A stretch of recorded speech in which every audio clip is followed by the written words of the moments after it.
All right, welcome to this afternoon's session. My name is Hakwan Lau. I just arrived. I'm the chair of this session, which is on scale-free dynamics of the brain and fractal consciousness. So we have our first speaker, who's Biyu, who's from NIH. He's going to give the first talk on scale-free brain activity and consciousness.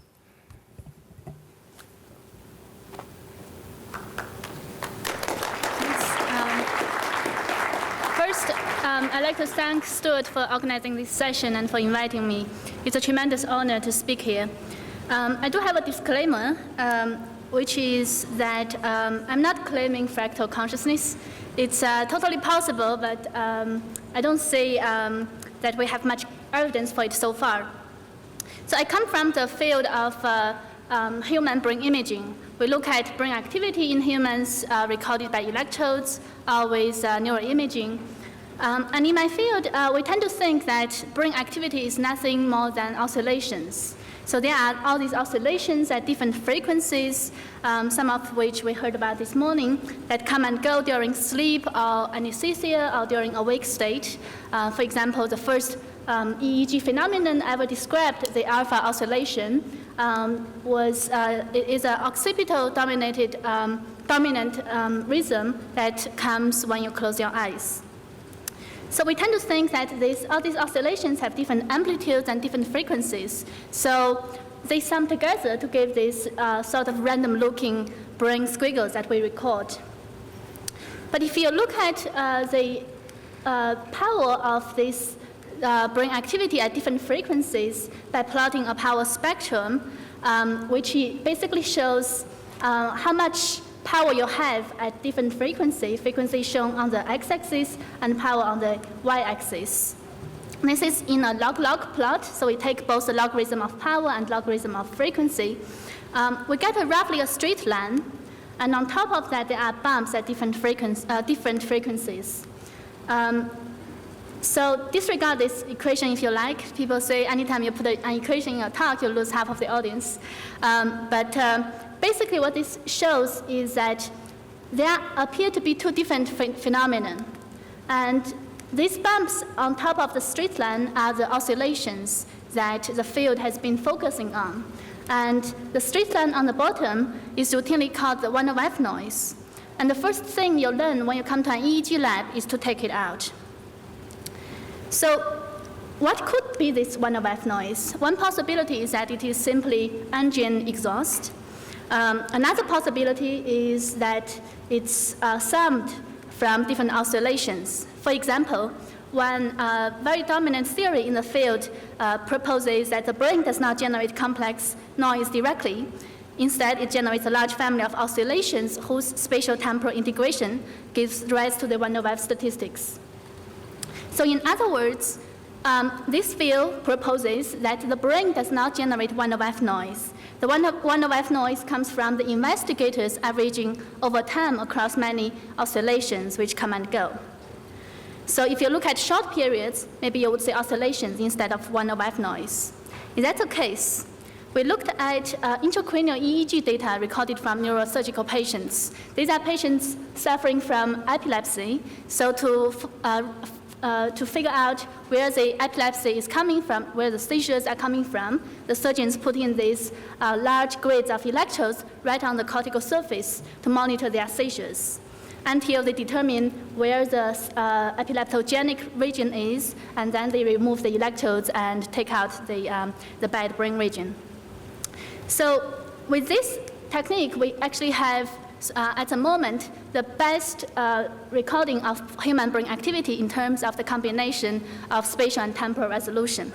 So if we look at the power spectrum recorded over long periods of data, so averaged over an hour of data, we see this spectrum that I just described. It's roughly a straight line, which is not very straight, but it follows this slope in the log-log plot. And on top of that, there are oscillations at different frequencies. And the different lines are different electrodes. This red electrode has oscillation at 1 hertz, the blue electrode has oscillation at 8 hertz and 20 hertz, and the black electrode has no discernible oscillation. If we just randomly pick 220-second segment, we find that the 3 electrodes maintain their power spectral shape.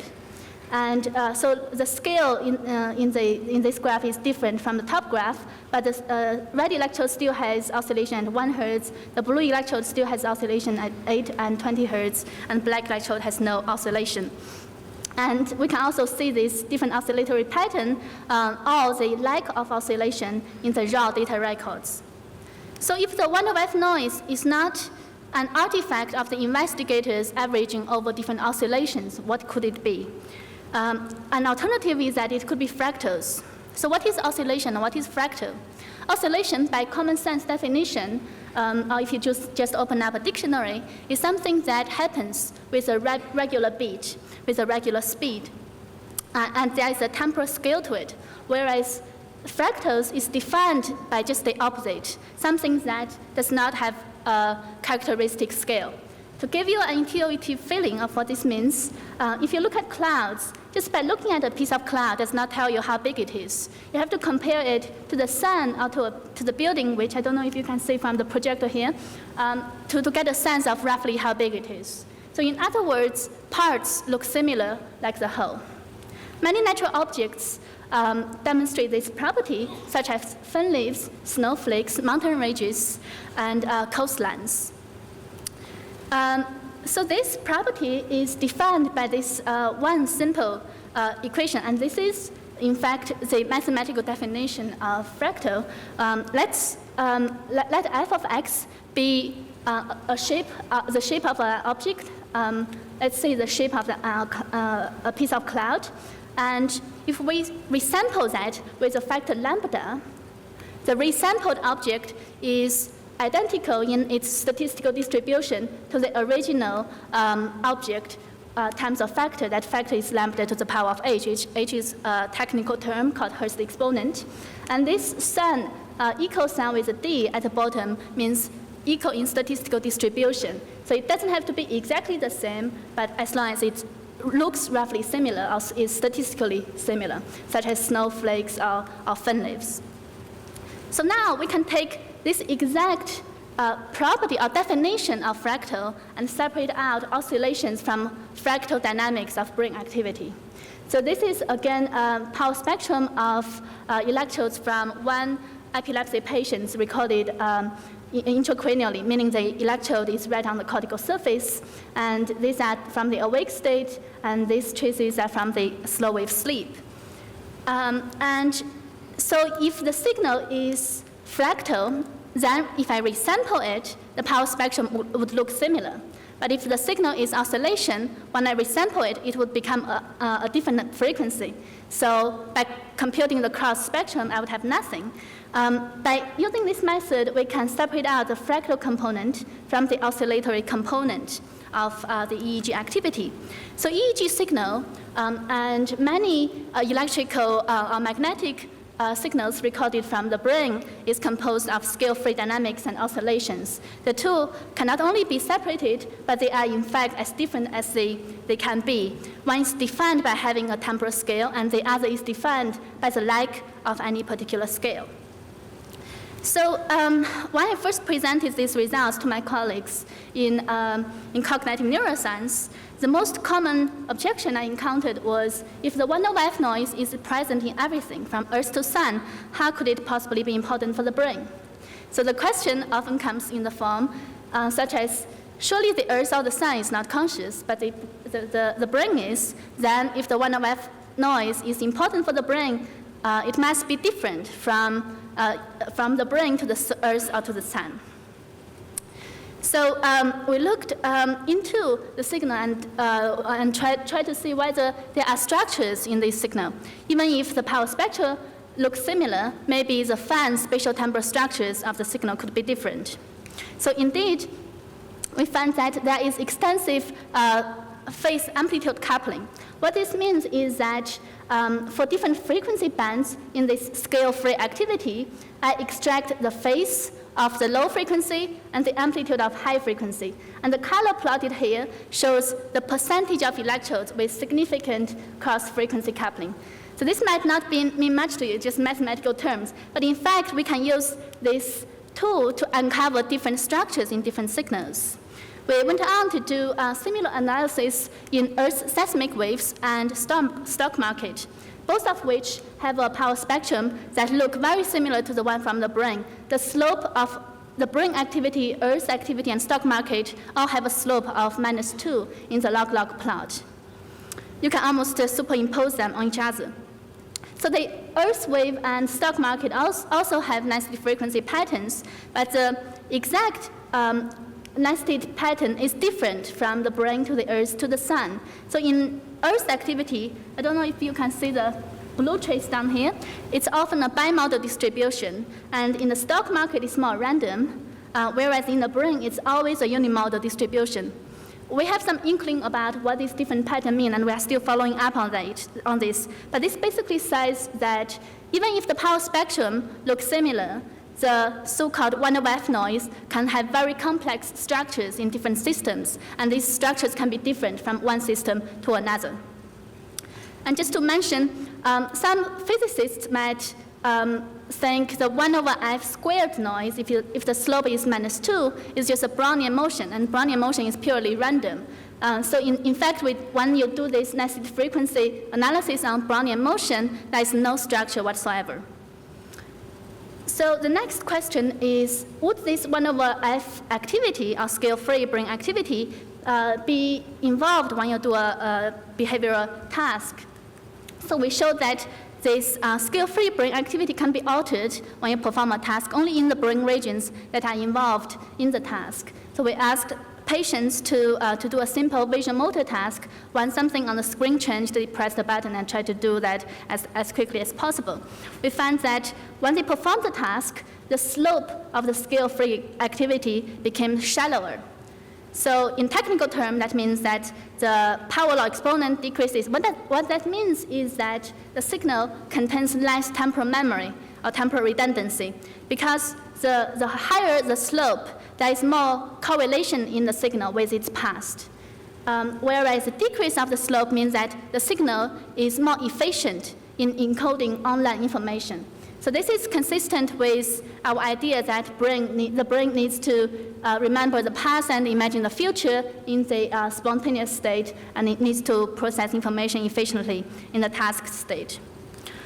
We went on to do similar analysis with functional neural imaging data, because with functional neural imaging, we can look at the whole brain, including the deep structures. And we found that it also shows a 1/f slope in the log-log plot. It's a straight line, and the exponent is around -0.8, a bit different from electrical activity, which is potentially due to the neurovascular coupling, because the fMRI signal measures a blood flow related signal. So this is just different models showing that the power law model is the best model describing the signal. So we even went on to show that this exponent, which indexes the amount of redundancy in the signal, is different in different brain networks. So with how steep the exponent is, we can pull out different brain networks that Melanie talked about this morning in the resting state study. And the brain regions that are more expensive metabolically have a higher power law exponent, meaning that it's more correlated over time. So these are different dots at different brain regions, and on the x-axis is the glucose metabolism of the region. So the higher the metabolism, the larger the power law exponent. Further, we can use similar method to differentiate between people with high or low trait anxiety, or between Alzheimer's patients and age-matched controls. I won't go into the details of how these metrics were computed. So I hope this leaves you with a notion that the 1/f noise is not really noise, but it's a meaningful activity to the brain. So let's go back to the power spectrum. The higher frequency range of the power spectrum is correlated with neuronal spiking rate. So as neurons fire more and more, the activity becomes, in this broadband activity, goes up. So in the remaining session, I want to focus on the low frequency of this 1/f spectrum, which is called the slow cortical potentials. I'm going to walk you through the following characteristics. It's an index of layer 2-3 neuronal activity. It correlates with fMRI signal, which I actually won't mention. And the phase of slow potential modulates higher frequency power and neuronal spiking activity, behavior performance. So a series of elegant physiological studies in the 80s and 90s had shown that the superficial layers of the cortex, when you're excited, it causes a long-lasting negative potential that can be recorded with EEG, or intracranial electrodes that we used. And this is the basis of this slow cortical potential, the low-frequency component of the power spectrum I just mentioned. And the superficial layers of the cortex is where the feedback connections preferentially terminate, which recalls George and Melanie's talk this morning. But it's also where the non-specific thalamic nucleus, the non-specific thalamic pathways terminate, and where there are a lot of long-range horizontal cortical connections. Another interesting thing, which also resonates with George's talk this morning, is that acetylcholine modulates slow potential very strongly. And George mentioned this morning that acetylcholine appears to be correlated with a state of conscious awareness. Unfortunately, because it's technically hard to record the slow cortical potential, it's been neglected in a lot of modern experiments. But as Dr. Goldring, a neurosurgeon at WashU, mentioned in the 70s, if DC EEG recording is used, virtually every stimulus-bound cortical activity is seen to be accompanied by a change in cortical steady potentials. And so now the real-time experiments is in fashion again. In fact, there was a series of elegant studies showing that if you present stimulus at negative or positive shift of the slow potential, humans or monkeys can perform tasks differently. So if you present it on the negative shift, you get faster reaction time and better accuracy, and vice versa. And at the negative shift of the slow potential, you also have lower threshold for conscious visual perception. Based on a range of experiments, we proposed a hypothesis suggesting that long-lasting synaptic activities in superficial layers manifesting as slow potentials in surface recording are low-frequency current source density activity, which is just a type of recording brain activity in superficial layers, carry large-scale information integration in the brain and contribute directly to conscious awareness. I'd like to stress here that I'm not suggesting that slow potential per se is the basis for conscious awareness, but only that it indexes neuronal activity in superficial layers, which we think directly contribute to conscious awareness. So as like many theories in the field, there are a lot of details to be worked out, but it appears to be broadly consistent with existing experimental evidence. For example, in threshold visual perception, if you give a very weak visual stimulus, when the stimulus is perceived, there is a long-lasting slow negative potential, shown in black here, between the stimulus onset and motor response. And when the stimulus is not perceived, this potential is gone. And similar phenomenon has been described with intracranial EEG by Stan DeHaan's group. And many, also as George and Melanie mentioned this morning, many EEG ERP phenomenon that correlates with conscious perception appear to be late latency. So normally it's a few hundred milliseconds as opposed to within 100 millisecond range. This is just one example, which is N400 involved in semantic analysis. Libet's work has been controversial in this field, but I think he did one of the most elegant series of experimental studies. He showed that with cortical stimulation, if you use threshold stimulation, it has to be above around 500 milliseconds for it to elicit conscious perception. Whereas if you go below that duration, you have to increase the intensity of the stimulation dramatically. So what this means is that this increase of stimulation intensity will probably cause reverberation of cortical excitation within the cortex, which will last longer than the externally applied current. And this experiment has been replicated by recent study and extended from the somatosensory domain to the visual domain. And as many of you know, the branch-shaft potential is, which precedes your self-initiated action, is part of the slow potential. George mentioned this morning that in anesthesia, in the loss of consciousness, the long latency ERP disappears. This separate study showed that this long latency activity that disappears during anesthesia persists at 1 second or, in fact, 2 second range. So before the induction of anesthesia, you get first the triphasic ERP to the auditory stimulation, followed by a long-lasting negative slow potential that persists for more than 2 seconds. And during the loss of consciousness and anesthesia, the primary evoked response is maintained, whereas the negative potential is gone at a longer latency. So I mentioned earlier that the slow potential is generated mainly by superficial layer neuronal activity, and also that the non-specific thalamic pathways terminate preferentially in superficial layers, especially layer 1. And recently, the beautiful study from Nick Schiff's group showed that stimulating of the non-specific thalamic nucleus can recover behavioral response in vegetative patient. And the stimulation of this pathway would increase excitability in the superficial layers and cause negative slow potential in those regions.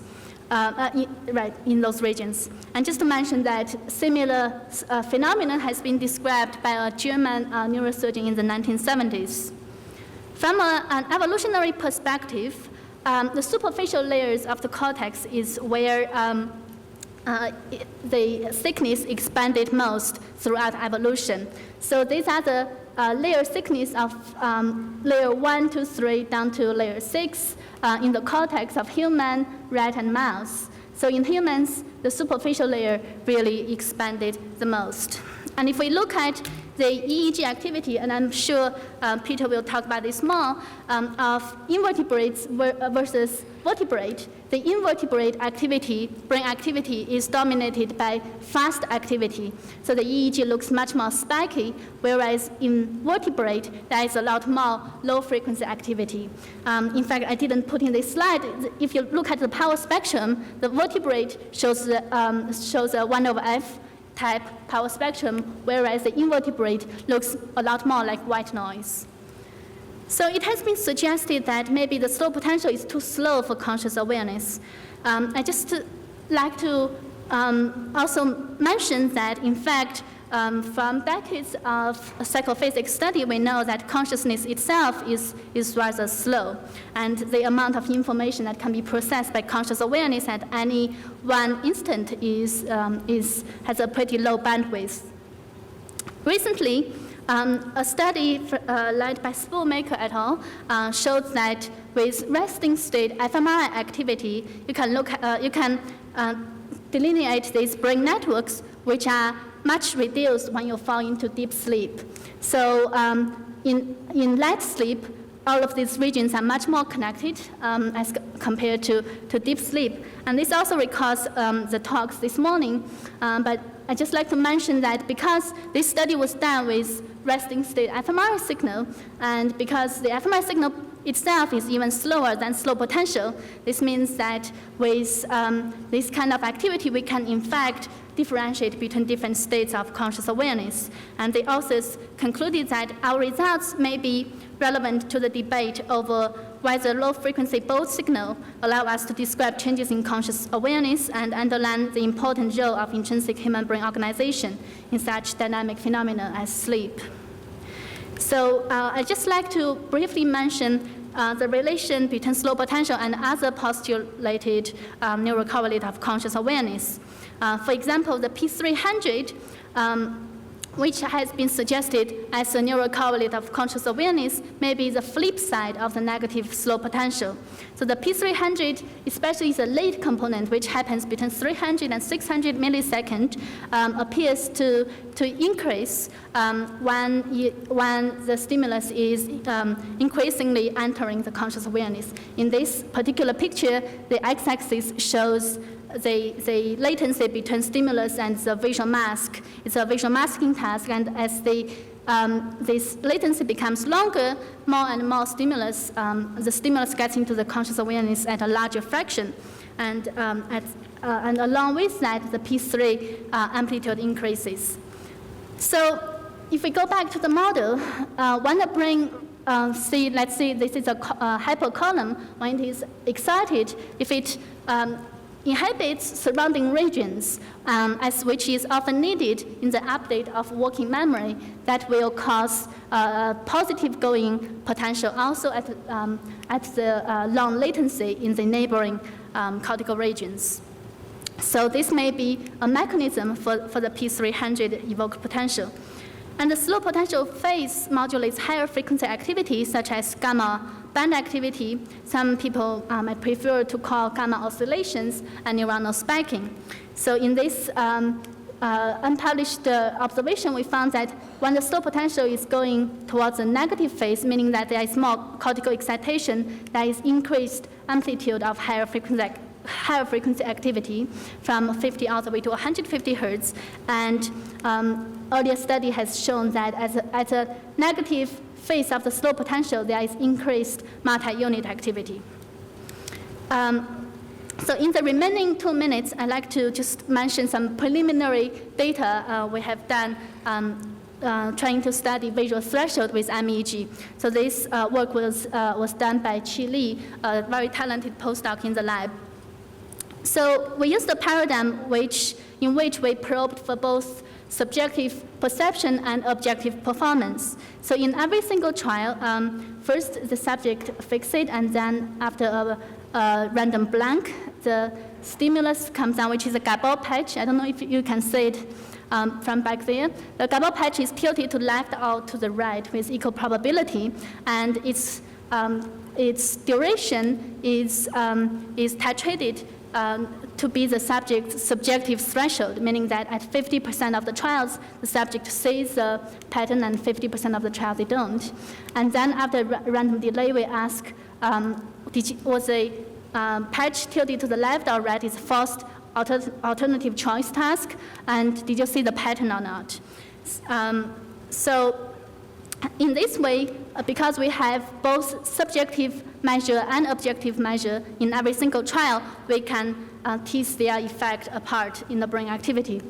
So consistent with earlier work, we found that the forced alternative choice performance is better than the subjective perception.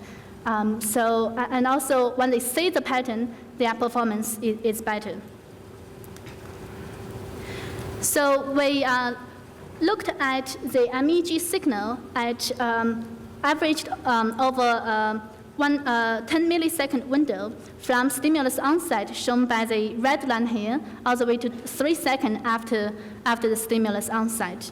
And we found that the MEG activity differentiated between the trials where the subject saw the stimulus and those where they didn't, all the way up to 3 seconds after the stimulus onset. Whereas for the objective performance, meaning that whether they got it right or wrong about the stimulus orientation, there is no such long-lasting phenomenon.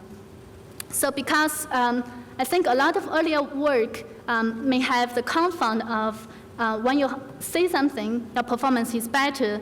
So by dissociating between these two phenomena, I think we got pretty good evidence that the slow potential correlates with subjective perception, but not with objective performance. So let me just thank my Collaborators at Washington University, Mark Rico, Avi Schneider, John Zampo, and Matt Smith, and the patients and clinical staff at the St. Louis Children's Hospital and Barnes Street Hospital, as well as the members of my lab now.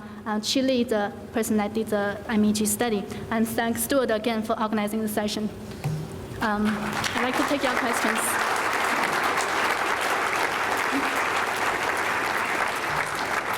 So the plan is to have a couple of quick questions after this, because after all three speakers, we also have about half an hour of open discussion. So if you have a more longer, big picture kind of commentary question, we can withhold. But quickly, if someone have a quick question, we can entertain it now. There's a gentleman over here. Maybe I have to do the microphone warning? Is someone holding the microphone? No, okay.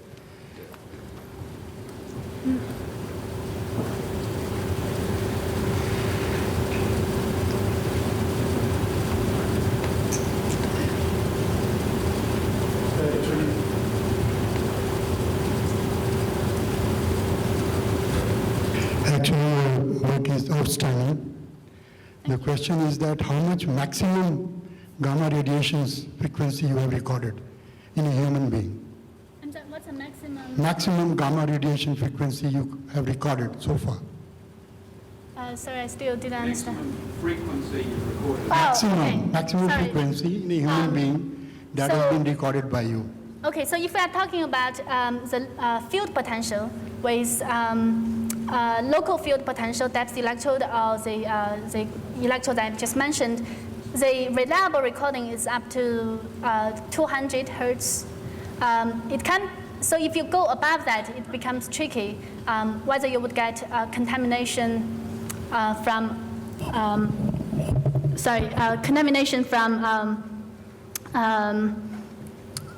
potentially the artifacts of just whether they, I think it's a limit that hasn't been well tested.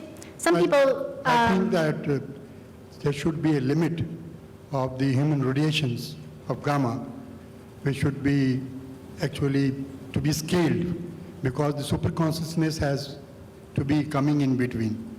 If somebody is enlightened or experienced, what should be the gamma radiation coming out from his body? This is my question. So about gamma, there is two separate gammas. One is the gamma oscillation, which appears to occur around 40 to 60 hertz, and doesn't go much above that. And then there is a broadband gamma in this scale-free spectrum, which correlates strongly with spiking. So if you record local field potential, in fact, when people do those monkey physiology studies, they filter the same signal in the high frequency range to get the spiking activity and the low frequency range to get the local field potential.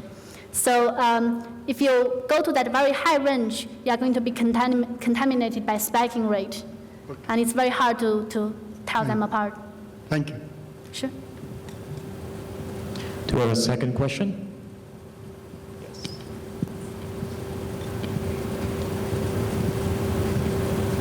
Didn't realize I have to run to Mike. Thank you for a wonderful talk. I had a question in terms of the association of scale-free phenomena and consciousness. You brought up slow wave sleep. REM sleep, however, as far as I understand, doesn't have a scale-free or power law behavior. It's Gaussian. And there are also phenomena under anesthesia or unconscious states that do show scale-free patterns. So I was just wondering if you could comment on that. Yeah, actually, in the power spectrum I showed, I had awake and slow wave sleep. Unfortunately, I didn't have the REM sleep, but we published that in the paper. And in the REM sleep, the power spectrum look identical to awake in the scale-free component. The specific oscillations might be different, but it look very similar to awake state. It's just the theta, actually, that seems to have a Gaussian distribution. But I think there are past data suggesting that those state transitions were actually Gaussian and didn't have good state memory, which would suggest power law. But I'll have to. So maybe you are talking about the distribution of a particular frequency band, like whether theta itself is scale-free or Gaussian. Okay, so I guess over here it's just a raw voltage trace, and you do the power spectrum on that. Yeah. Speaker one, round of applause once more. The next speaker is Peter Walling from Baylor University. The slight delay there was to readjust the computer because this is being simulcast to India. So I'll ask you not to hurl any obscenities at me at the end of this talk. My name is Dr. Peter Walling. I'm a clinical anesthesiologist. Ken Hicks is a biomedical engineer. Miguel is a mathematician. We like to look at brainwaves and their associated attractors. When I've spoken to residents about attractors, their eyes normally glaze over, so I'm just going to do a little recap for you. If you take a pendulum and look at its dynamics, the dynamics can be expressed by a dimensionless point traveling around in a circle. Every slight advance of that point represents a change in the balance of the forces associated with that particular dynamic. If the pendulum is perturbed, the circle develops a wobble, but the point is rapidly dragged back into line by the attractor, and that's why it's called an attractor. The attractor is scale-free. It does not have any size. It exists in a phase space or a mathematical space, and it has a dimension. So the attractor at the bottom here is one dimension, and it's a limit cycle attractor. Top left is the limit cycle attractor again, this time representing a sine wave. Sine waves are important in the study of consciousness because if that sine wave is modulated, if its amplitude is modulated, then the whole sinusoidal thing there becomes like an amplitude modulated signal, like an AM radio signal. So these modulations actually carry information, and of course this is reflected in the attractor itself. Once we get to the next attractor on the top right here, there's two changes. We'll move from the clock model now to the brain model. Imagine that trace is an isoelectric EEG and that a burst occurs on it. The attractor begins to be filled in.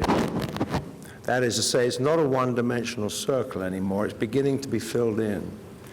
The curls on the spiral here are self-similar, and they have a fractal shape, and it's a fraction of a dimension, and that's why it's called a fractal.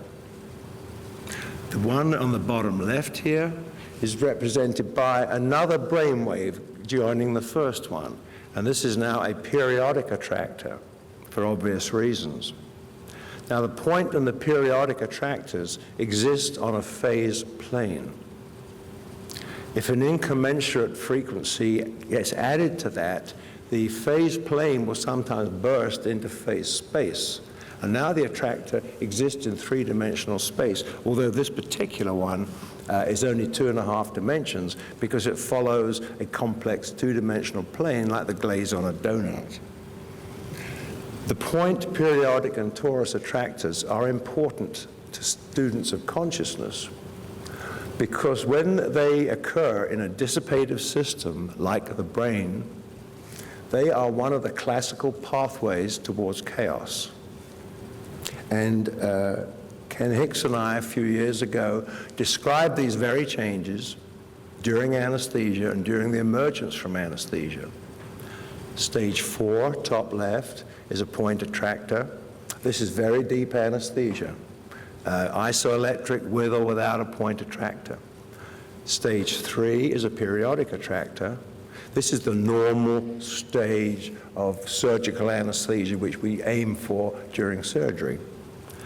Right before the patient wakes up, the attractor turns into this toroidal shape, and this is associated with delirium, what used to be called the stage of delirium, but is right before you wake up.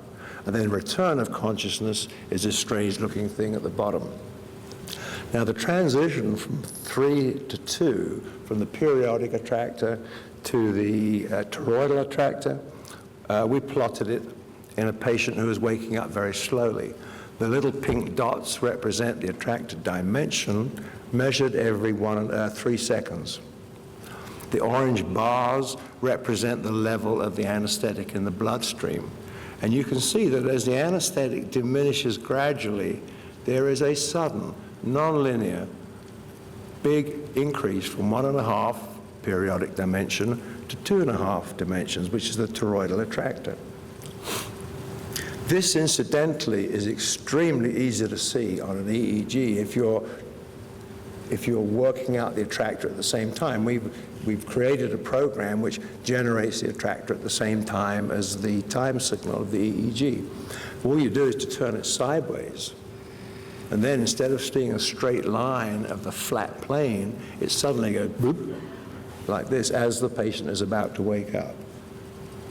Now, moving on from anesthesia, we also took an interest in the emergence of consciousness through evolution. What we did, I live in a farm, that's why I could do it. We took animals and measured their EEG, measured the best attractor we could find, and plotted that against the time of their appearance in the fossil record. So already you can see that this is not a terribly accurate plot, but we weren't looking for proof, we're looking for clues. There are 21 species here, and I think the points to note related to our interest in consciousness is that, for a start, the animals more or less retain their evolutionary ranking. The one factor which seems to correlate with the increasing dimensions of the EEG attractor is the passage of time. And approximately 200 million years is required for each dimension. We were interested naturally to see where 3 dimensions occurred, because that was the dimension at which our patients woke up from surgery. And this occurs about the time of the amphibians. The animals with very low dimensions, that is 2 and below, fall foul of a law called the Puancare-Bandixon theorem, which basically states that if you have a really simple attractor, just a circle, a bit like the pendulum, if you have a very simple attractor with a dimension of less than 2, that is incapable of representing complex dynamics. So we would suggest very tentatively that the clam and below, if you like, are probably not conscious. There's an indeterminate group of the fish. The octopus, ray, and aplysia, incidentally, I lifted from an article from the Scripps Institute in San Diego. Now, the human was multitasking, tapping her foot, listening to rock music, and reading Plato at the same time. And so she clocked up a dimension of just under 5. And we've always felt that this plot is really not a fair assessment of what's going on. And the reason is that we don't show all the other results, because what happens during evolution is not just that your attractor dimension gets bigger and bigger and bigger, it's your capacity to work at higher dimensions, which increases. So we just threw all our results together and threw caution to the wind, and this is what we get. Now, we were interested in what was going to happen instead of in a human that was multitasking. What about a human that is monotasking? This is a screenshot of a pilot study that I did. We have the frontal EEG, the motor cortex EEG, the facial EMG, and the strobe light. The attractor, by the way, is between the red line and the blue line. I hope you can see that. The subject was asked to sit, relax, at their own time, of their own volition, hit the button. And then when the flash went off, to pout as quickly as possible. We found that blinking tended, the muscle activity tended to give us an interference on the forehead. Between the red and the blue line, we kept seeing this little burst. And what's happened is that obviously one has lost the high amplitude, low frequency component of the previous EEG, and it's probably some kind of a gamma burst. Here's the problem. It's only 100 milliseconds long.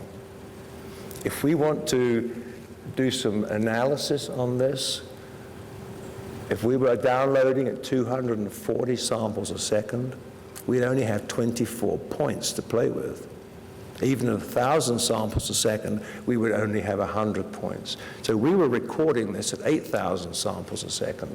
The reason was that we're actually trying to get a good-looking attractor, but that's by the by. And now we have 800 data points for this 100 millisecond burst, and this is what we can now find out. For a start, we get a very good picture of the burst itself. It's obviously a gamma burst, but you can see that there is a very high frequency component to it, and we want to know what that is. Now, because we're sampling at 8,000 samples a second, when you do a frequency analysis, you only get half of that number. So our frequency analysis only will go out to 4,000 samples a second. And here's what we see. Normal kind of looking frequency stuff on the left, but it's about 1,600 hertz, sticking up like a sore thumb. There is this inclusion, and we need to know if that's physiological or whether it's an artifact. It does not look physiological to us. In our experience, we don't normally see an EEG burst way out there all by itself. On the other hand, it doesn't look like a harmonic from the mains either, because there are no other harmonics. So we went downstream a little bit and took another sample right after the flash, and it's disappeared. So that was obviously an artifact, probably caused by the capacitor in the flash cone. When we look at some frequency bands, the burst itself is in the middle of this plot. The most dramatic thing is a sudden decrease in the fast beta waves, the 20 to 30 hertz beta waves. There's also a slight increase in the power of the fast gamma waves, which are in the band of 60 to 180 hertz. We have enough points to get a power spectrum from it, and our maximum power was at 86 hertz for this burst. And we can measure the dimension of the attractor, which was 2. And I will point out that we don't normally measure attractors to 5 decimal places. We barely will call an attractor anything more than a quarter or a half, because these are estimates. But we still use 5 decimal places as a check on our files, because if the file has been corrupted, then we will never get the same result again. With the same file, you should get exactly the same result every time. This is a subject doing mental arithmetic. They're subtracting 15s from 500. The frontal EEG and the attractor is shown. The movie is 50 seconds long. The actual brain operation is 50 milliseconds. So this is slowed down 1,000 times. And you can only do that if you're downloading very rapidly. And we were downloading, in this case, at 40,000 samples a second. And I would put it to you that you can probably get more information from that attractor than you can from the 4.5 brainwaves which it is representing.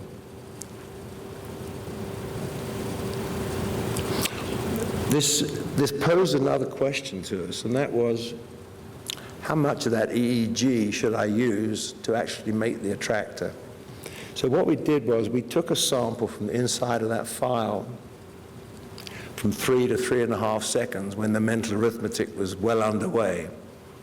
This is incidentally is 500 milliseconds of EEG recorded at 40,000 samples a second. And you can see the very, very nice detail you get of the EEG itself. And what we decided to do was to say, well, look, if you measure the attractor of the first 2 brain waves there, you're just going to get a circle, and you're going to get an answer of about 1. And that's not going to be representative. So what we did that, and then we added 25 milliseconds at a time. So we go 25 milliseconds, 50, 75, to see how long it takes for this attractor to blossom out, expecting it to plateau out after a certain time when it was fully formed.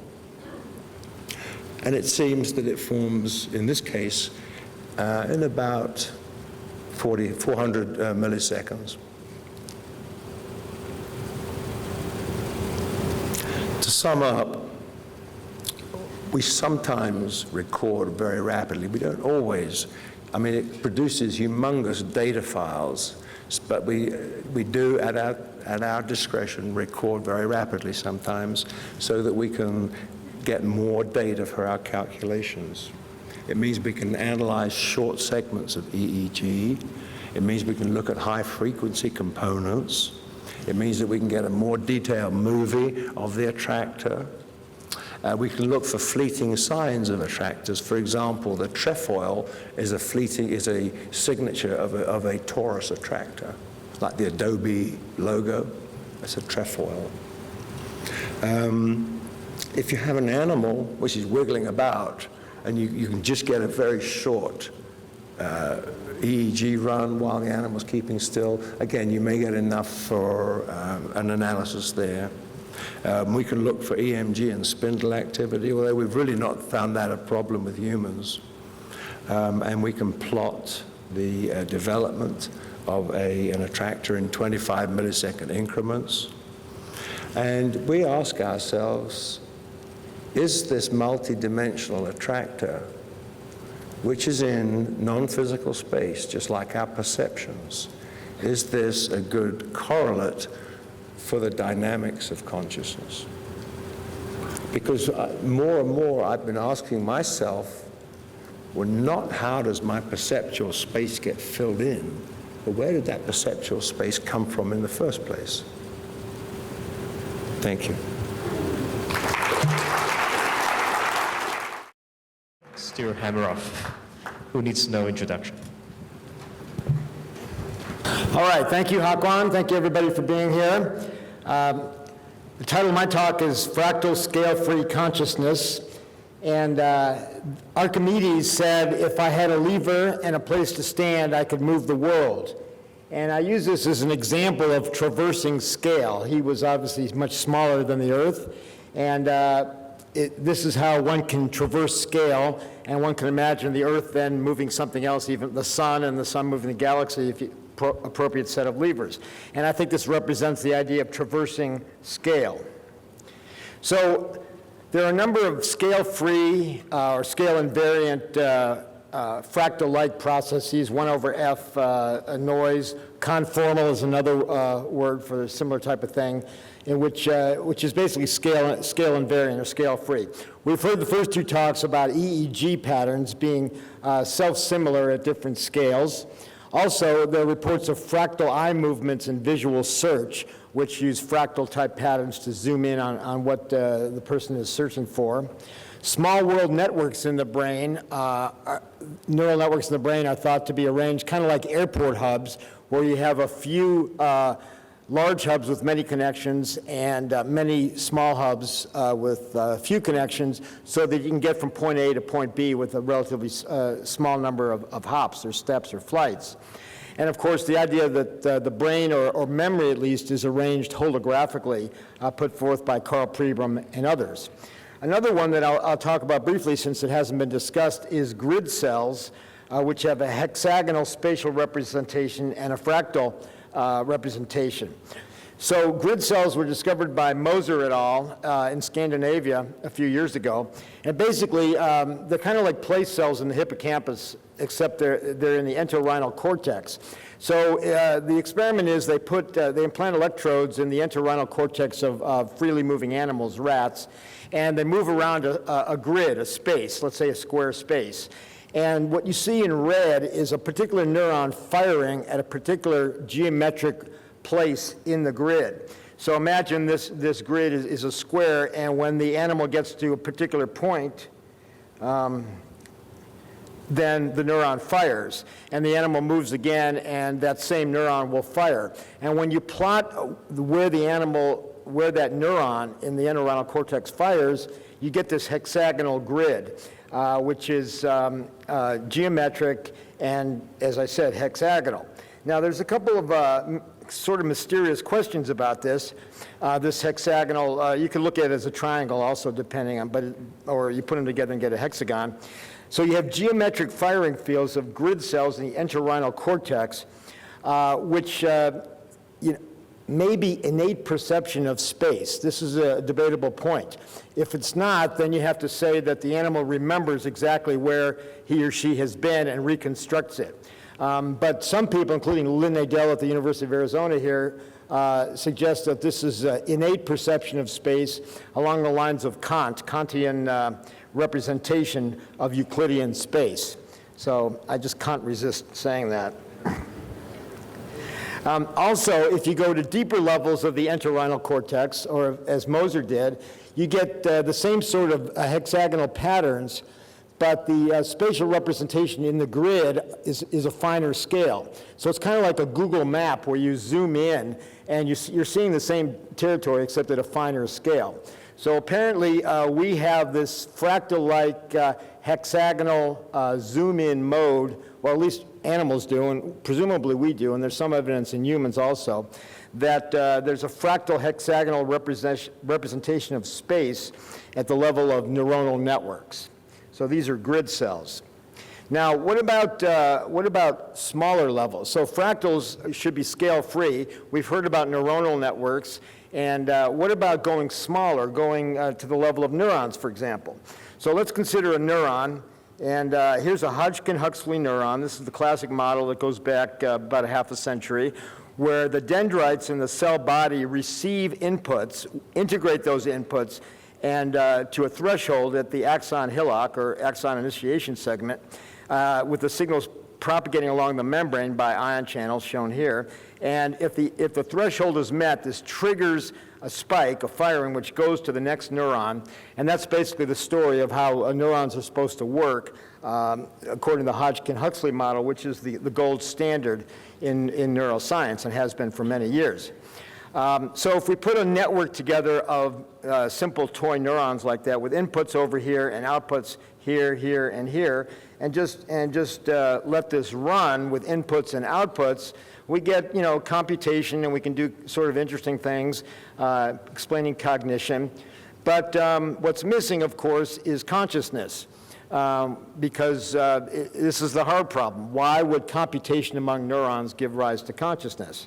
Also, where's the synchrony? We've heard that gamma synchrony is the best neural correlate of consciousness. Even skeptics like Jesse Prince this morning has come around to agreeing that gamma synchrony is the best neural correlate of consciousness. But when you have neurons connected linearly, there's delays and you don't get synchrony. You need side-to-side connections, gap junctions, and electrical synapses to get synchrony. So we don't get that out of the Hodgkin-Huxley neuron.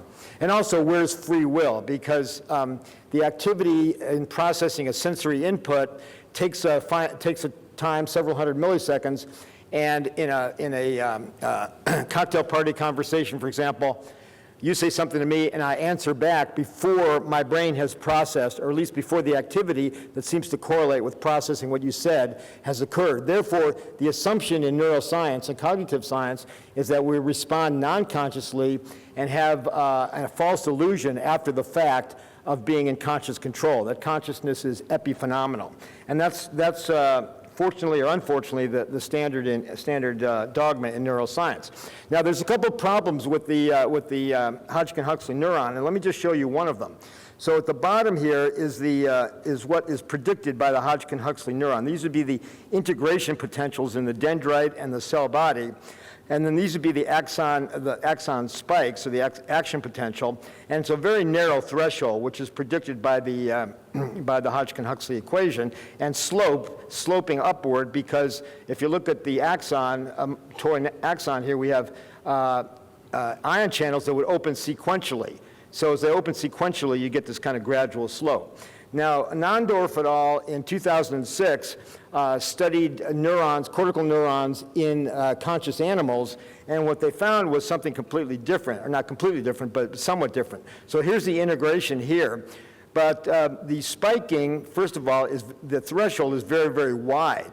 So there's variability in spike threshold from neuron firing to neuron firing.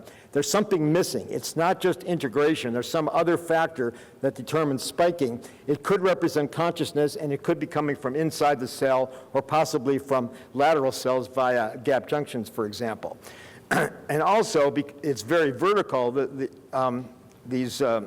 spikes are vertical, which means that the ion channels over here are opening simultaneously. They're communicating and opening simultaneously. So rather than the depolarization wave opening them sequentially, they're opening simultaneously. And that suggested either some kind of electromagnetic connection or even quantum entanglement among ion channels, as proposed by interpretations of McKinnon's Nobel Prize work a few years ago. So a couple problems with the Hodgkin-Huxley neuron. Another problem with the general view that consciousness arises from emergent computation among neurons is that neurons are assumed to be simple switches in that model, and actually neurons may be much more complicated. And to illustrate this, we look at a single cell like a paramecium, which is one cell, like a neuron is one cell. It can swim around, avoid obstacles. It can learn. If you suck it into a capillary tube, it escapes faster each time. It can avoid predators. It can find food. It can find a mate and have sex. And this is actually an X-rated picture over here of two paramecia having sex, and perhaps they're having a conscious experience as represented by Bing. We don't know, anyway, it's a single cell. It's rather clever, and I always tell my AI colleagues to not worry about simulating a brain, but simulate a paramecium and go from there. So to summarize, the conventional view of brain is neuronal computer, and I'm telling you this to illustrate where we have to look elsewhere or look deeper. Cannot account for consciousness, the hard problem. You might say that it emerges due to complex computation, but no threshold has been specified. Cannot account for gamma synchrony without lateral connections, electrical gap junctions, which correlates with consciousness. The brain activity comes too late for real-time conscious control, rendering consciousness epiphenomenal and illusion. And it's based on networks of simple neuron switches, cannot account for the cognitive abilities of single cells. So perhaps we need to look at a deeper, finer scale in the context of fractals going lower in a fractal hierarchy. So we look at a cell, look at the interior of a cell, and this is immunofluorescence of a cell in culture. It's not a neuron, but it illustrates the point. A double nucleated cell. Actin is in red, and the yellow are the microtubules, the cytoskeletal structure that I've been obsessed with for almost 40 years, and you know that was coming in this talk, probably. And so here are the microtubules, and if we look more closely inside a neuron, they're arranged like this. So here is the axon terminal with a couple of microtubules and actin and neurotransmitter vesicles released into the synapse, postsynaptic receptors on a spine, and with actin going into the microtubules. So A are the regions where most everybody looks for cognition and consciousness at the level of synapses and membrane potentials. But I submit that actually we should also be looking over here in the cytoskeleton in the microtubules in zone B for the origin of consciousness, and also for lower level in a fractal hierarchy, which gives rise to consciousness.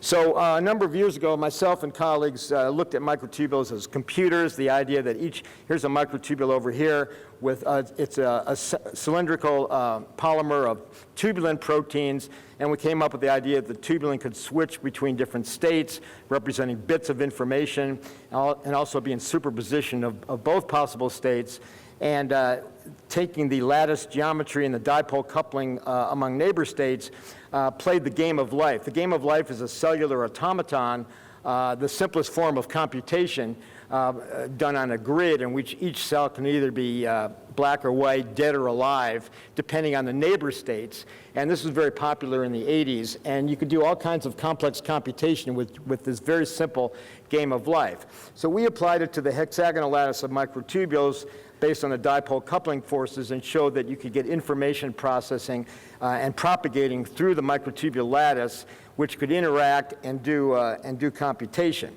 So here's a sequence of pieces of a microtubule with just patterns evolving and changing and doing processing. And the time steps here would be, say, 10 megahertz, and for reasons that I'll discuss later. So we also talked about topological quantum computing, in which the helical pathways could be the bits which interact and giving topological quantum computing using the geometry, the mathematical geometry of the microtubule. So we'll come back to that point, but let me talk about memory for a second, because this plays a key role. So the best model for memory is long-term potentiation, or LTP, in which presynaptic excitation, brief but high intensity, causes prolonged sensitivity at the postsynaptic membrane, which gives rise to memory. Now, the problem with this is that these proteins on the membrane last only hours to days, and memories can last a lifetime. Well, it turns out that a key player is this snowflake-shaped hexagonal holo enzyme called CAMK2, calcium calmodulin kinase 2, which can phosphorylate substrates and phosphorylate something inside the neuron, which seems to store long-term memory, or at least short-term memory. And we know they associate with microtubules. So my colleagues Travis Craddock and Jack Tusinski and I looked at this and asked the question, maybe CAMK2 is phosphorylating microtubules. So here's CAMK2 looking at it from top down. Here it is in side view. And when calcium comes in, and in LTP, for example, in a memory formation, this is transformed, kind of like a transformer in the movies, where kinase domains, 6 kinase domains extend upwards, and 6 kinase domains extend downwards, turning this into some kind of weird insect-looking thing, or a nanopoodle, as some of us like to call it, because of these legs. And each of these kinase domains have phosphorylation sites here. So each of the 6 below and above can phosphorylate or not phosphorylate a substrate, and therefore each of these is a bit of information, and each CAMK2 conveys 6 bits of information, potentially, or a byte. An ordered array of bits is a byte. So what might be the substrate for phosphorylation and encoding of memory inside neurons? Well, you guessed it, microtubules are a worthy suspect. And so we looked at the relative scale and geometry and binding of CAMK2. Here we see a microtubule here and tubulin here. Now these scales are different. Here's 5 nanometers and this is 20 nanometers. So when we bring CAMK2 on the same scale and overlay it on the A lattice or the B lattice, we see that there's a perfect fit for the geometry of the CAMK2 on the microtubule. And here we see the nanorobot, nanopoodle landing, docking on the microtubule, and able to impart bits of information from its 6 kinase domains onto the microtubule. And here we show that we actually go down the amino acid level and show the phosphorylation mechanisms. And so there's a tremendous capacity for information processing on a local neighborhood of tubulin, and if you make some assumptions, you get up to 5,000 bits of information per little neighborhood of microtubules. So there's a lot of potential for information processing, and this was published a few weeks ago in PLOS Computational Biology, and you can see the reference there. So the point is, in the context of this talk, is that we get a hexagonal pattern, potentially, if all 6 bits are encoded from CAMK2 onto microtubules. And I think the hexagon and fractal arrays of hexagons may be a clue to the logic of consciousness and cognition, intracellularly and extracellularly. So let me just briefly mention Alzheimer's disease, which is what happens when your microtubules fall apart. There's amyloid plaques outside the neuron and neurofibrillary tangles inside the neuron. And the amyloid plaques are where the genes point to, but the pathology, the cognitive dysfunction, comes from the microtubules and the tau protein falling off. And we just published a paper in PLOS 1 about this, making a connection between the amyloid and the neurofibrillary tangles by zinc. But I'm not going to talk about that. What happens is the tau falls off. Whether the tau gets phosphorylated and then falls off, or the microtubule destabilizes and then the tau falls off, is unclear. And the tau, it turns out, plays a significant role in telling where motor proteins get off to deliver their their cargo to the synapse. So here's a neuron. Let's say this is a dendrite. The axon would be over here. And let's say you want to upgrade a synapse over here. Well, the material is synthesized here and must be transported by these motor proteins, these kinesins or dyneins, depending on which way you're going, and hop from microtubule to microtubule and then decide to make a left turn and a left turn to get to the right spot. Well, how do they know how to do that? It turns out that tau is the traffic signal and tells them when to get off. But then the question is, how does the tau know where it should bind to do its thing? And that's, I think, due to intrinsic information encoded in the microtubule. But the motor proteins are interesting from another standpoint. A recent paper in Nature used motor proteins and microtubules only, and you put them together, and they kind of run along each other and interact. And to make a long story short, microtubules and motor proteins alone form hexagonal vortices about 40 microns in diameter. So this is a sequence of time, and you can see after a period of time, we get these hexagonal vortices that are made up of microtubules. So we have hexagons at the single microtubule level, at the level of many microtubules, and then at the level of, for example, grid cells in entorhinal cortex. So if microtubules are processing information, as many of us believe, that raises the information capacity of the cell, of the neuron tremendously. And for example, without microtubules, you get about 10 to the 16th operations per second. With microtubules, you get 10 orders of magnitude increase, which is very unpopular among AI types trying to simulate the brain. Because you get 10 to the 26 operations per second at the level of microtubules. However, we can ask the same question, how does that explain consciousness? It's just more computation. Is there something else required, and might that be quantum physics? Well, I don't have time to go into this in too much detail, but quantum physics occurs generally at small scales, and it has weird properties like things being in multiple places at the same time, and yet we don't see that in the real world. And so why not? Well, one explanation is that the conscious observer causes collapse of the wave function, and this is exemplified in Schrodinger's cat story, where a quantum system is amplified to cause the release of poison and not cause release of the poison, therefore causing a cat to be dead and alive at the same time until someone opens the box and looks at the cat, and only then does the cat decide, or is the system dead? Is the cat dead or alive? Now, this is I don't believe this, and neither does Roger Penrose, with whom I collaborate.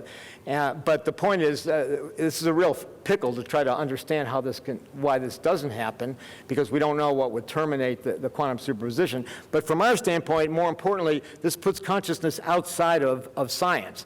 It says consciousness, and this is what Bohr and Wigner did in the early days of quantum mechanics, that consciousness is something outside of science that causes collapse of the wave function so they could do their science. So, but that's the observer effect in quantum mechanics. Another possibility is every superposition branches off to form a whole new universe. This is actually a very popular view called the multiple worlds hypothesis. Now, a third view that brings consciousness into science, which is, as far as I know, the only picture that does this, is by Roger Penrose, who said there exists in superposition an objective threshold for quantum state reduction, which he called objective reduction, OR, that quantum superpositions grow to meet this threshold when the threshold is given by E equals h over t, where E is the amount of superposition, the amount of mass separated from itself, or space-time separated from itself. H bar is Planck's constant over 2 pi, and t is time, the time at which the self-collapse will occur, and will undergo a spontaneous self-collapse termed objective reduction. So this kind of combined general relativity and quantum mechanics, which was a pretty neat trick. But even more, he said in his 1989 book, each such event is accompanied by a moment of consciousness, moment of conscious awareness. Awareness is over there. And he explained this in the following way, that space-time, which is normally 3 dimensions, here condensed to one dimension of time to get a 2-dimensional space-time sheet. So if an object is over here, it's like curvature into the screen. If an object is over here, it's curvature towards us. And a superposition would be separation, curvature in both directions. And you can imagine in the multiple worlds hypothesis that these would branch off to form a new universe, but in the Penrose formulation, they meet this threshold, E equals h over t here, and there's a moment of conscious awareness signified by Bing. Now, this is very similar to what Whitehead, who is a process philosopher, said, that reality is comprised not of things but of events, and that some of these events could be conscious, as we see here, that mentality is due to occasions of experience, events in a wider field of proto-conscious experience.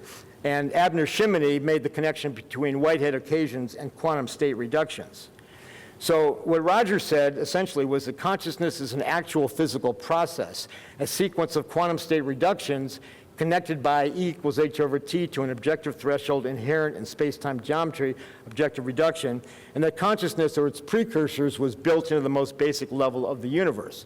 Now that's a way to approach the hard problem by saying that qualia or consciousness derive from the universe, much like other irreducible features like mass, spin, or charge. It just comes with a territory, it's built in. But then we have to show how it's connected to the brain.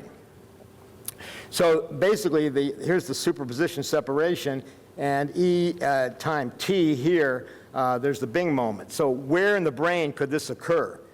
Well, Roger didn't have a good candidate, and I suggested to him microtubules, and at the very first Tucson conference in 1994, he was here along with Ben Libet and many other people, and afterwards, a number of us went on a trip to the Grand Canyon, and there's Roger there, there's his wife Vanessa, there I am, there's Dave, and a few other people. And during this hike, we kind of started cooking up our model, which became known as orchestrated objective reduction, basically shown here that in microtubules inside neurons, each tubulin can be what's called a qubit, a quantum bit, a bit of 1 or 0, blue or red, but also quantum superposition of both, which would communicate by entanglement with many others, reach this threshold, and have self-collapse and orchestrated objective reduction moments in the brain. So in this scheme, we have the superposition shown in gray. It builds to a threshold arbitrarily between 6 and 7 here, and there's a conscious moment. It chooses new states which tell the neuron to fire, not fire, adjust synapses, and then goes on from there. And the quantum state would spread by entanglement through gap junctions to link large parts of the brain, microtubules in significant proportions of the brain. So basically the idea is microtubules reach this threshold, there's a conscious moment, Bing, shown here as a diagram, and here is space-time geometry. So this is a connection between what's going on in the brain and space-time geometry, and a sequence of such moments, say at 25 milliseconds in gamma synchrony, would look something like this, and quantum information is also sent backwards in time to account for how we can have real-time conscious control. And Daryl Bem will talk on Friday about how evidence for backward time effects, and also Libet talked about that in his sensory experiments, and everybody talks about his volitional experiments, but his sensory experiments showed backward time effects, which I think are even more important than his other work. So our approach to the hard problem would be this. Now, the conventional explanation is that the redness of the rose, the qualia of the rose, is due to a pattern of activity in her brain. But our approach would be that the qualia of the rose is due to a pattern in fundamental space-time geometry, shown as this simple curvature, obviously much more complicated than that, but in a two-dimensional space-time sheet, which is then reproduced or recreated in her brain. Since it's non-local, this actually may be directly connected, or she recreates the same space-time geometry in her brain, and the Bing occurs here, but it's also out here in the universe.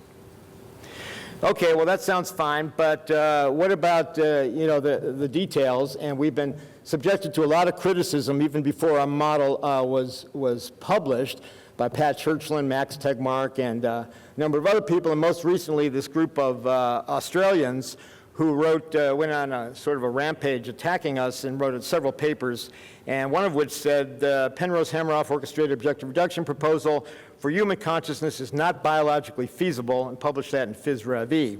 I'll come to the other paper in a second. Well, and they also said that not only is it unfeasible, it can't be fixed by any modification. So I thought that was a bit surprising. Now, they did have one legitimate beef, and that is that if you consider this conformational switching of the protein due to one aromatic ring in the hydrophobic pocket, that requires a lot of energy, time, and would generate heat. So that was a legitimate complaint, and we never really needed the mechanical switching part. The other part they said was that the single aromatic ring couldn't be a switch because it's really delocalized according to molecular orbital theory.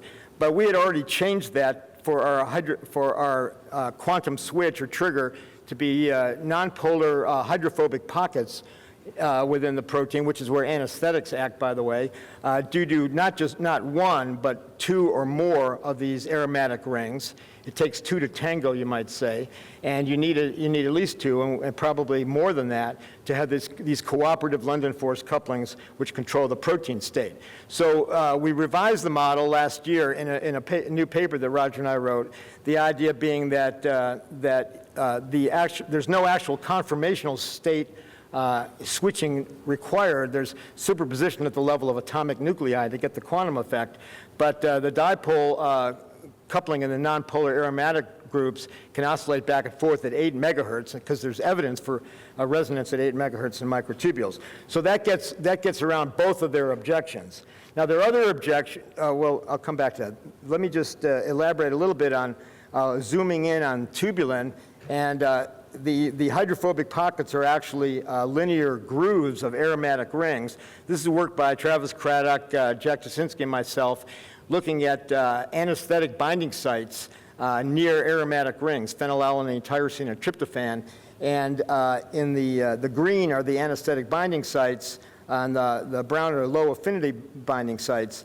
And they're very close to these grooves, hydrophobic grooves, rather than hydrophobic pockets in the tubulin.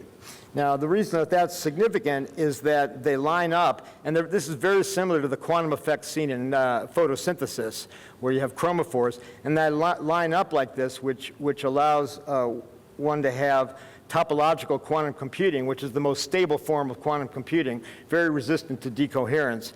And so the information would be the path that a quantum state takes going around the microtubule. So the other objection was about Froelich condensation and whether you can have quantum states in microtubules, and that's been answered by a series of experiments by a team led by Anirban Bandyapati, who spoke at this meeting 2 years ago, and whom I just saw in Switzerland last week. And this is coming out in Nature Materials in the next month or so. And basically, they put microtubules in this heat bath, and they assemble at a given rate. If you apply alternating current at megahertz, they increase their assembly 50,000-fold. So there's some kind of resonant effect, and here we see the microtubules here.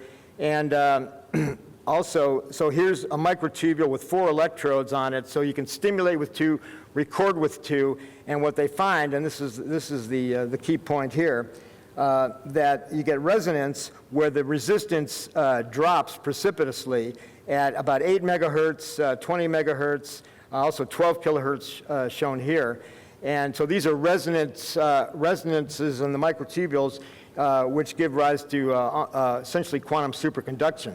And the megahertz is important because this is ultrasound, and we can stimulate the brain directly, non-invasively, with transcranial ultrasound, and we have a paper being reviewed right now on the effects of transcranial ultrasound on mental states. So we'll see about that. I was the guinea pig, obviously.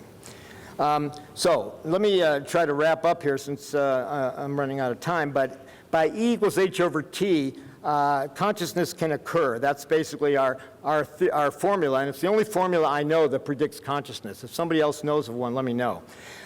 For t equals 25 milliseconds, this gives you about 2 times 10 to the 10th tubulins, which is roughly about 20,000 neurons.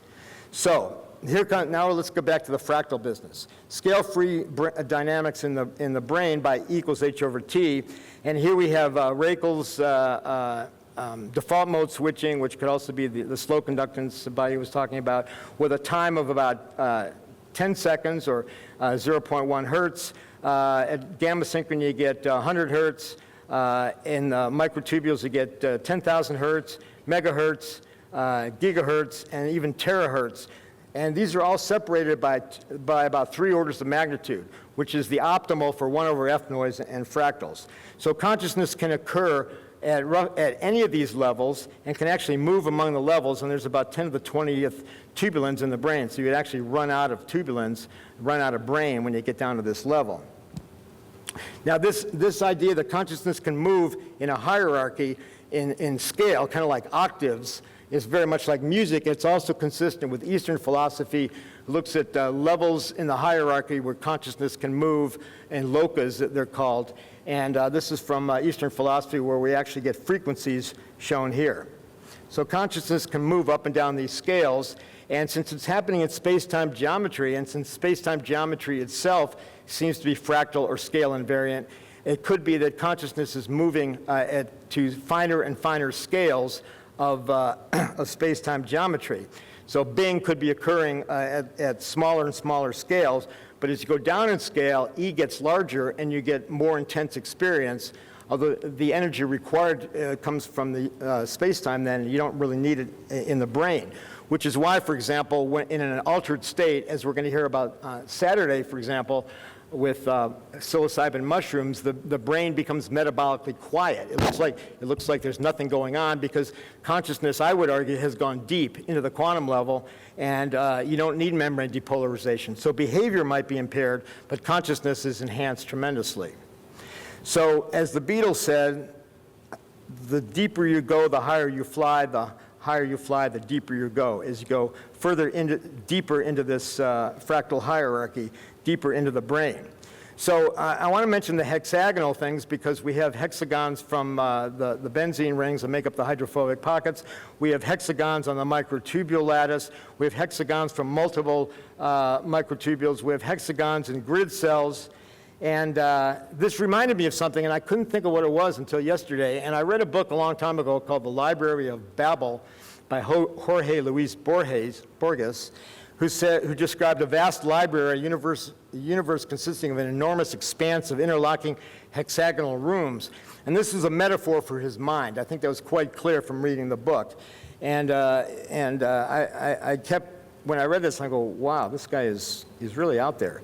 And, but perhaps he was directly perceiving what's going on. So these are just some pictures that people have done of the library of Babel. This one kind of looks like the hydrophobic pocket with the benzene rings. And this one looks like maybe the inside of a neuron. So the point is, so I think this is a metaphor. It's obviously a metaphor, but it might be a direct insight into what's going on in the brain.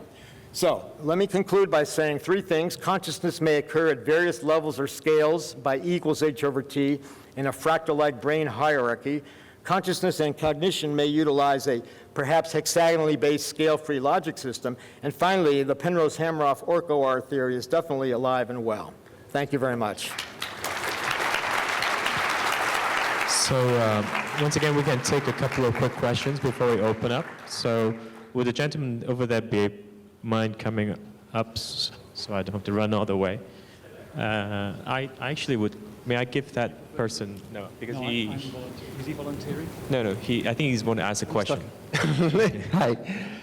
So I'm actually not going to have a beef with the small scale, but I do have an issue with some of the premises that I think you snuck by at the beginning, and that's the Hodgkin-Huxley. And not that I'm a big fan of Hodgkin-Huxley models per se, but you can do a lot. Certainly you can get synchrony, you can get very, very small networks to do all different kinds of dynamics and computation. In fact, integrated in fire or even cellular automata, you hook them up, a 5-cell network will give you more possibilities than you'll know what to do with. So the bottom line of the question is, if we can do all of this at the higher scale without any of the details, why, build in all those details?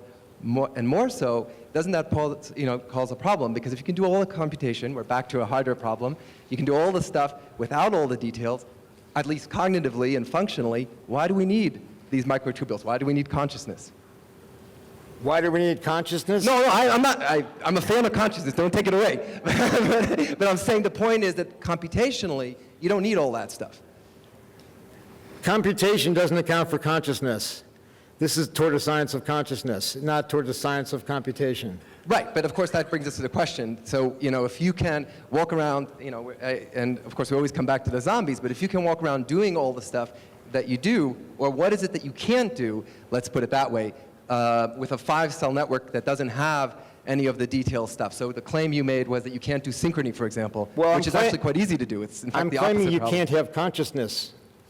I'm claiming you can't have consciousness without it. I think just neural networks by chemical synapses without synchrony, without quantum effects, I'm arguing cannot account for consciousness. That's why this is toward a science of consciousness, because nobody's come up with an explanation. So if I show you a network with, say, 100 units or 500 units that can do these computations, that can move around, that can do synchrony. In fact, I don't believe that the synchrony is the problem. Synchrony is really cheap. We're sad to see prints get converted as well. But you get it quite cheaply. If I can show you that you can do that with a network with 5 or 100 units, and they can do all these things and operate in the world, why do I need all those details? Or another side of that question is, how can you show me that I need consciousness above and beyond that? Are you claiming that's conscious? What you just described, is it going to be conscious? I'm not claiming that at all. Well, then what's the point? The point is that it's a problem for us, right? As scientists that are trying to figure out what consciousness is, if I can generate a network that can do everything that the conscious network can do. Everything but consciousness. How would you know that it's not conscious? I think that get into the realm of deeper discussion. So Right. maybe let's pass on to after the next How about question. George? I've got a very simple alternative method of objective reduction of the wave packet for you. It turns out that when you have these systems which show fractal behavior, they're all based on critical points. On what? On critical points. Yeah. And at critical points, you can show that they are self-observing systems. A self-observing system, due to its own nonlinearity in the critical points, actually reduces wave packets. It's a thermodynamic effect. No one has taken any notice of it. I shall be doing a poster on self-observing systems, and I would like to invite you to take an interest in it. Well, I will, but a self-observing system, what does that mean? I mean, you're deferring the hard problem. I think... I'll define it for you. You have a feedback loop. You can't have any regulation without feedback loops. Feedback loops can get to critical points just as when you hold a microphone in front of a loudspeaker and you get just the right amount of feedback. You get an instability which is based on the fact that the feedback gain is 1. Yeah. It's not less than 1 and it's not more than 1. At the feedback gain equals 1, you get quantum mechanical effects which prove that it's a self-observing system. It actually destroys all the quanta in the system and you get something else. And this is a completely new idea, and it's not easy to put it just into two sentences. I'd be happy to take a look at it, but a video camera pointed at a mirror is technically a self-observing system. That doesn't make it conscious. This is a much more subtle thing which takes... Yeah, I'm afraid for a new idea, maybe we need to go into the new discussion to open up. So this is really for quick questions. Maybe we answer anything, one more quick question, then we open up for discussion. Then we can also ask questions too. Yeah. I have 2 specific questions. You can only answer one if you have time for that. Thank you for the provocative talk. So I wanted to ask about the association of scale-free power law behavior and consciousness. Biyu showed data regarding non-REM sleep, having scale-free phenomena. You know our work with anesthetics. How do you respond to that in terms of the scale-free being the basis of consciousness? I don't think fractal or scale-free activity is consciousness.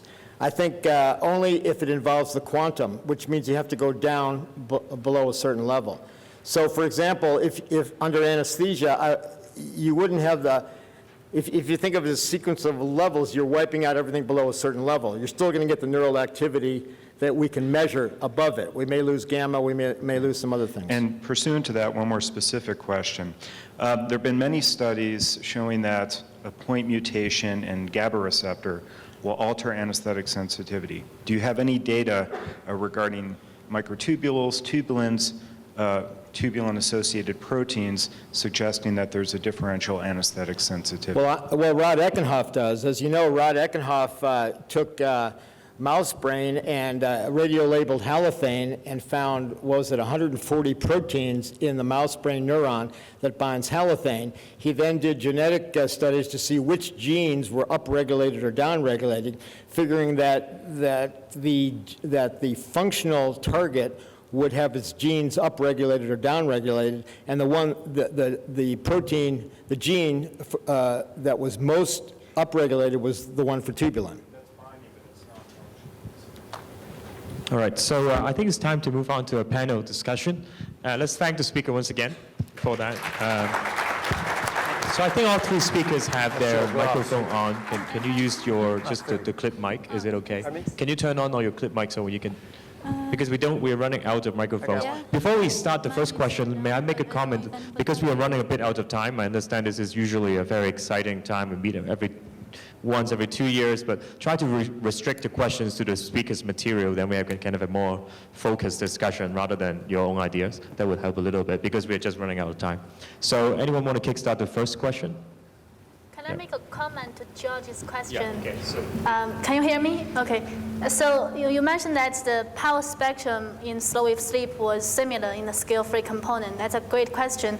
And I just wanted to mention that in line with what I said about the structure within the scale-free activity. So even if you have the identical power spectrum, the temporal spatial structure in the signal could be different. So in fact, if you look into more of the details of the signal, it starts to become different in the slow wave sleep. So if you allow me to be moderately selfish, I asked the first question, which would direct towards at least two of you. So you mentioned about the antagonistic relationship between slow wave and higher frequency oscillation or higher frequency activity in general. So that seems to be quite true in many different ranges. So in attention, when alpha wave seems to be at its peak, then it shuts down gamma. And it seems to happen in other frequency relationship too. So so there seems to be a relationship between low frequency and high frequency. So Biyu today talk about like very, very slow cortical activity as the potential correlator of consciousness. And still talk about gamma. This seems to be still very, very pro-gamma. But because of two actually anti-correlate, so I wonder, is there a way to distinguish which is the more true correlate? Because they always come together, right? So when you have more gamma, you'll have less, or you have a deactivation of the slow wave. When you have the deactivation of the slow wave, you have more gamma. So how do we know? So I think there are a couple different phenomena here. One is that the slow wave you are talking about is more like the up and down state.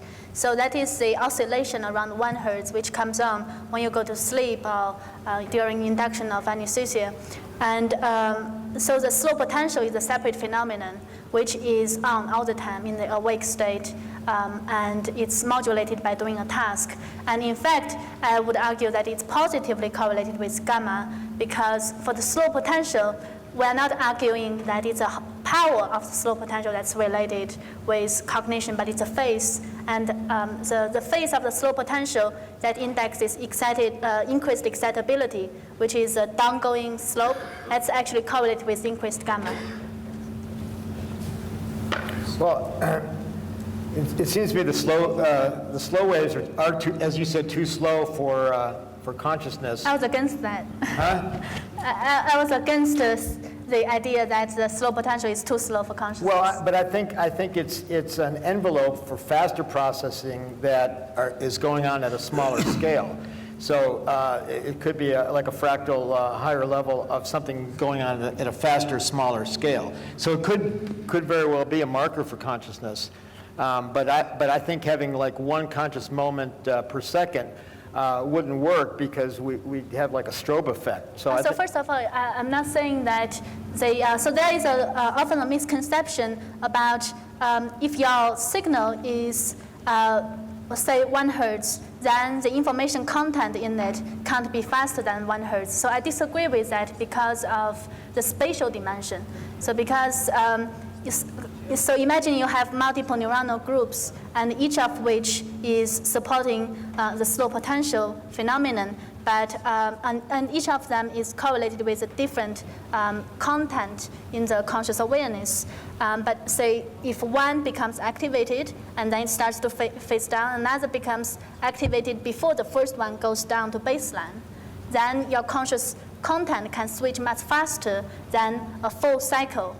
So you don't need like the first one to go, because when we say something is 1 hertz, that means it takes 1 second for it to go through a full cycle. But the second neuronal group could be activated far, much ahead of the first one, goes back to baseline. But that seems to be, is it compatible with the view that ultimately it is gamma that carries the conscious content, and that slow wave is just a modulator, that is not the direct, immediate correlator? I would disagree with that. In fact, I think my personal view, and I know there's a lot of debate in the field, my personal view is gamma is an index of local excitation. Anytime you have a local neuronal group excited and you get the PABA booming expressing interneurons involved, you get a pacemaker in the circuit, and you have increased gamma activity. So I think gamma is just an index of local excitation. And like I mentioned in the talk, we're not saying that the slow potential is the basis for consciousness, but we are saying that it's a layer 2-3 neuronal activity, and slow potential is an index for that. And also I think consciousness itself is a pretty slow phenomenon. Can I put something in here? When we looked at unconscious patients and we did their power spectra, as they come up through these different levels of consciousness, we call it a gamma ascent. That the gamma power just increases like this. But the same thing happens with evolution. It happens with the lower animals.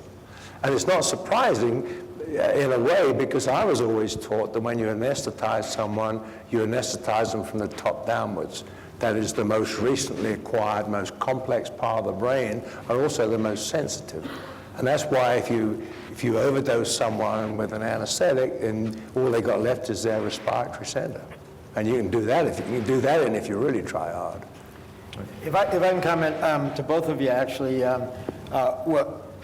Roy John's famous study where patients waking up, or what correlates before they go to sleep and when they come back is, and George can comment on this, is front to back gamma. So I don't agree that it's just local gamma. It's actually trans-brain, front to back, right to left, frontoparietal at least. Gamma synchrony is the best marker for return of consciousness after anesthesia. And this was recorded with EEG? Yeah. So I don't know if you know this Yuval Greenberg paper in Neuron. Yes. So I think a lot of studies showing long-distance gamma synchrony in EEG is confounded by this microsaccade that they described. So if you have any tiny amount of microsaccades or muscle activity, it's going to show up as diffuse gamma activity in the scalp recorded EEG and show up as a synchrony. So I think a lot of gamma synchrony by EEG has this potential compound. So I think we've gone past the muscle artifact stage of gamma, but maybe not. It is a nasty problem. It's controversial, but we have a special request for someone from India asking a question. I think if IT permitting, we should try to entertain that, but I wonder if it's possible. So, is it happening? This is a question both for Professor Peter Walling as well as Professor Stuart Hameroff. As per Penrose Hameroff theory, the wave functions collapse in the presence of proto-consciousness, which is existing at the basic Planck level space-time geometry. You've also said, Professor Hameroff, that perhaps consciousness is outside the body. Professor Peter Walling mentioned that while describing the multidimensional attractors in non-physical space, perhaps the dynamic correlate of consciousness. Now, fractal scale-free consciousness has also been mentioned. It appears to be a closer view to Eastern philosophy in the sense that what is happening inside the brain, the neuronal activity, is an interface, and the actual stimuli lies outside the body.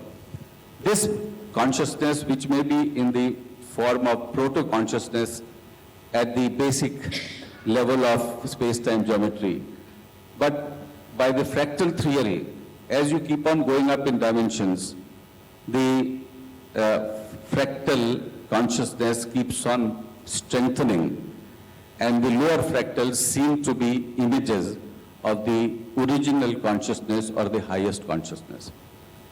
What comment will you make, Professor Walling and Professor Hameroff? I couldn't hear all of that. You talking about consciousness being outside or inside the body? Yeah, that's Okay, well, there's an easy answer to that, and that is, well, it's not easy, but if you assume or accept that your conscious thoughts are in perceptual space and not physical space, then a whole lot of problems disappear. Because if you cannot have perceptual space within the brain or without it, because it's a different kind of space altogether. It's not one being, they occur simultaneously, but not in the same place. It's nothing to do with place if you're non-physical. So if I perceive Stuart's beard, it seems to be over there. I think it's a derivative of my brain. But if it's in perceptual space, it's neither one, because that relegates real space to what it really is not. If it's not in physical space, it's not inside or outside the head. It's in a different kind of space. That space may be a new creation of your brain or of your tubules or whatever. But it's a different kind of space. Quick comment? Yeah, I would put that slightly differently. I don't know what perceptual space is, but space-time geometry is inherently non-local. And our argument that Penrose originally is that consciousness is happening at the level of space-time geometry. Normally the space-time geometry between the ears in the brain and the microtubules. However, in this fractal idea, as you go down in size scale, E gets larger, T gets shorter, and eventually you sort of run out of brain and you don't need metabolism anymore because there's plenty of energy in the zero-point field and what have you. And consciousness in principle can exist separate from the body, along the lines of some of the things Deepak was saying. And in direct opposition to what Susan said last night or yesterday, that out-of-body experiences have been disproven by brain stimulation. That's just totally not true, because those things are distortions of body perception. They're not anything like the descriptions that people have about out-of-body experiences. So I'm not arguing that there's any proof of this, but I think there's so many anecdotal reports that we should at least consider the possibility. And usually they say, well, no, that's impossible. It couldn't possibly be. Well, here's a mechanism, consciousness existing in space-time geometry, in fractal going more towards the Planck scale, which can be non-local and exist independent of the body. I think it's possible, it's plausible, and should be considered. I guess I'm the only one here who believes that consciousness cannot exist outside of the body or even outside of the brain. So I'll just leave it like that. So we have a short I would question. like to ask the lady, you said that during unconsciousness, the readiness potential disappears. And that is true because it's a correlate of conscious act. What is your explanation for readiness potential? From where it arises and due to what? For what? For Readiness potential, yes. So that is as the cortex becomes ready to execute a movement, there is more and more neurons being recruited for the task, and as more and more neurons get recruited, currents go into the cell. And if you record EEG activity on the surface, you will get a negative potential. So that's, I'm sorry. This is the paradigm of linear that has been rejected. Let me comment on the readiness potential, because this actually relates to Hakwan's work, as I recall. And Libet did this volitional work with a readiness potential, which I think is way overshadowed by his much more important sensory studies showing backward time effects. But if you apply the idea of backward time in the brain to the readiness potential, so the assumption now is that something unconscious in the brain decides to move the finger, and then subsequent to that, the person becomes aware of a desire to move the finger, and subsequent to that, the person moves the finger. Well, if you have the backward time effect, you don't need the unconscious zombie to decide, I'm going to move your finger. It's consciousness deciding to move the finger. You just need this trick of backward time, which we're going to hear about on Friday. So we have another new short question. For Peter Wallen. very much liked your ideas and presentation on many-dimensional attractors producing higher levels of consciousness, as it were. If you have more brain areas being brought into synchrony, doesn't this mean that you have higher dimensional attractors? If you have more frequency domains being brought into synchrony, doesn't this also mean you have higher dimensional attractors? The way I see it is that the higher dimensional attractor, suppose, say, a 5-dimensional attractor, to me that is the perfect model for binding. This is the one way you can get information synthesized together in a non-physical way that you don't need a place for. And yeah, if the brain waves are synchronous, so what? Because they're coming in from the different sensory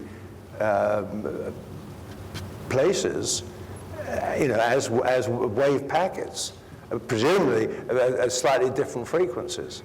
So like if your olfactory wave packet goes forward and it meets, I don't know, your taste wave packets, then you can express these different information as long as each wave packet has its own dimension.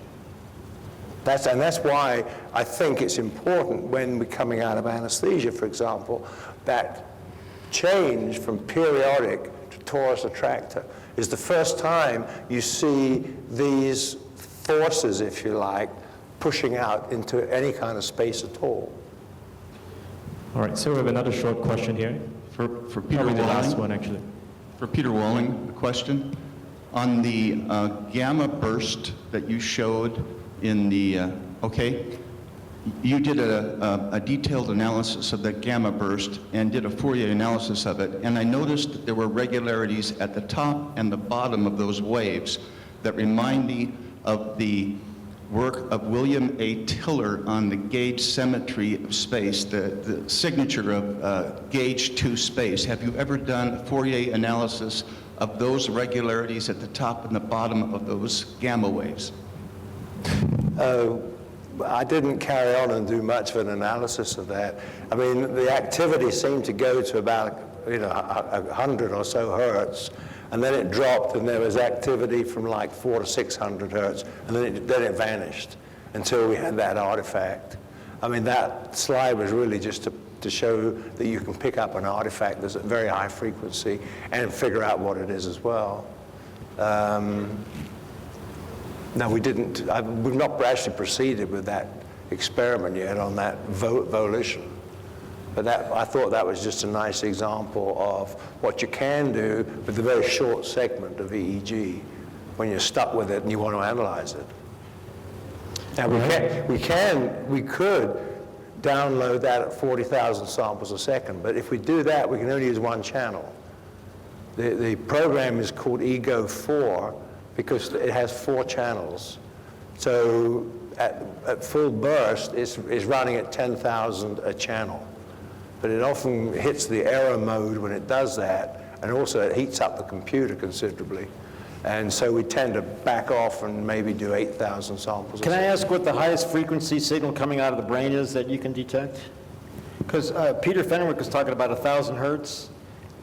Well, the trouble is, I'm not sure whether some of these very small signals are EEG signals or not. I don't know how to tell. Consistently, if you see a signal all by itself, I'm very leery about the fact that it's an EEG signal at all. They're usually clumped together. The signal to noise will be very small. But unfortunately, we still have some questions, but time is really up. So we thank the speaker once again and conclude the session. I'm sure some of them will be happy to stay on and continue the discussion.